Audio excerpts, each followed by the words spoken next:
Lord be with you, and a warm welcome to you from all of us here at Powerscourt with Kilbride.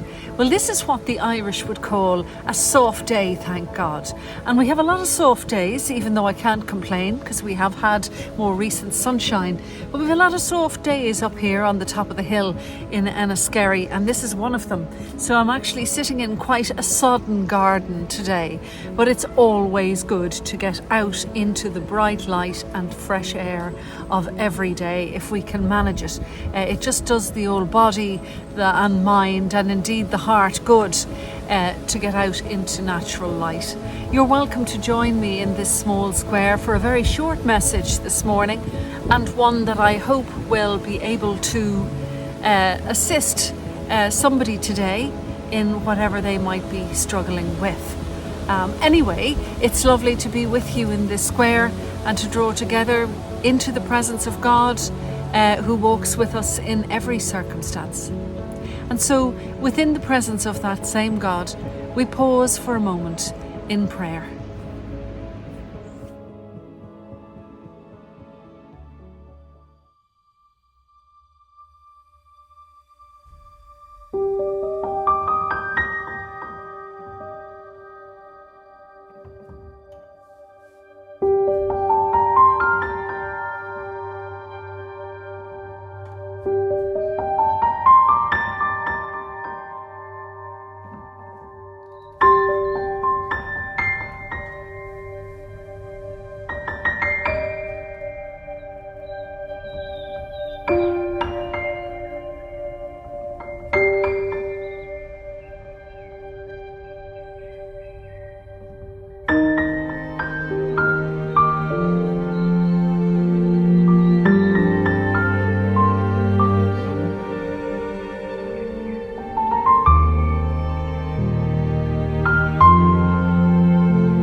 was busily scrolling the other night when I should have been asleep, and I came across a preacher on Instagram, a young man that I hadn't seen or come across before, and he made a very interesting point that I wanted to share with you this morning.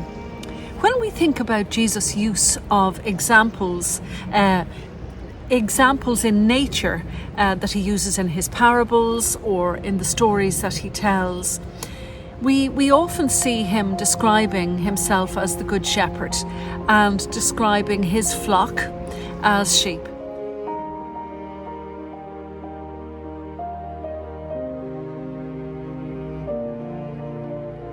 And the emphasis is always given that the shepherd goes off for the one sheep. He will always go off. He'll leave the rest of the pack and he'll go off for that one sheep in order to save him and bring him back safely into the fold. But this preacher the other night on Instagram had a completely different perspective.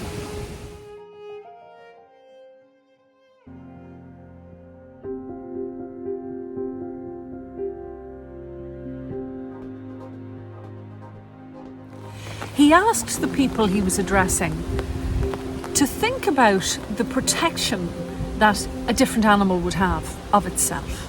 He said, for example, a lion could quite easily protect itself by its size, by its strength, by its teeth and its claws and its speed, and an awful lot of the cats and, for example, bears, anything you can possibly think of in that particular category has a rather fearsome mechanism of self-protection. But if you take the smaller animals, you might see, for example, that birds or mice or anything tiny might actually protect itself by its ability to be able to conceal itself. Of course, a snake would have its venom, spiders would have their venom. There's a lot of creatures out there that have found cunning ways to survive by protecting themselves. Then he asked people to think, what particular device would a sheep have when it comes to protecting itself? And the answer quite simply is none, really. A sheep can't necessarily hide itself, nor would it probably have the cunning to do so. It hasn't got claws or teeth or venom or any of the other things that animals use to survive. The only thing that the sheep does have in order to try and help or protect itself is its voice.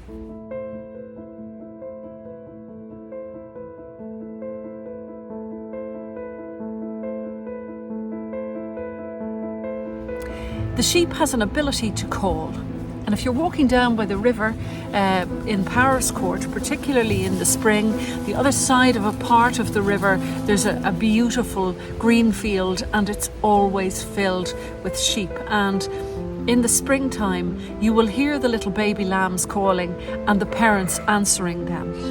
The sheep has a call, and that's the only thing that it can use to say to the shepherd, "Here I am. Help me, I'm in this ditch. Help me, I'm caught in these briars. Help me, I'm in difficulty. Help me, I'm lost." It's looking and relying to the shepherd to protect it, and the only thing it has to do so is its own voice. Perhaps what Jesus was doing was not only saying to us that he was the Good Shepherd, that he would constantly be coming to seek us out and to help us, and that he would leave the flock in order to find us. But perhaps he's also saying to us, through this really genius perspective of that preacher the other night, that we need to ask. We need to use our voices to cry out to him and to never think in our very human way, "Oh, well, I can't be asking him that now because I've only asked him this and I'm over asking and there are a whole load of other people who are in far greater need than me." Not at all when it comes to the creator of all that is. There never is too many questions, never is too many prayers for help or cries for help when it comes to God.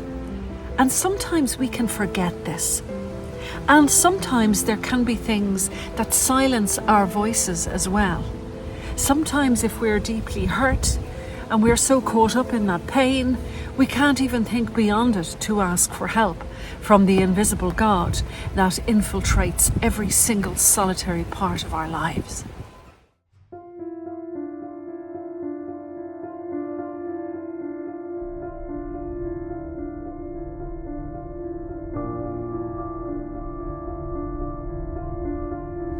And so if the little message today for somebody out there is to say, just ask him. Just ask him for help. Say, God, I'm really scared about this, or God, I'm really jealous about this, or God, I'm really struggling with this, that, or the other. I'm really lonely. I'm really heartbroken. I'm really, really grieving. I'm really doubting. I'm really insecure.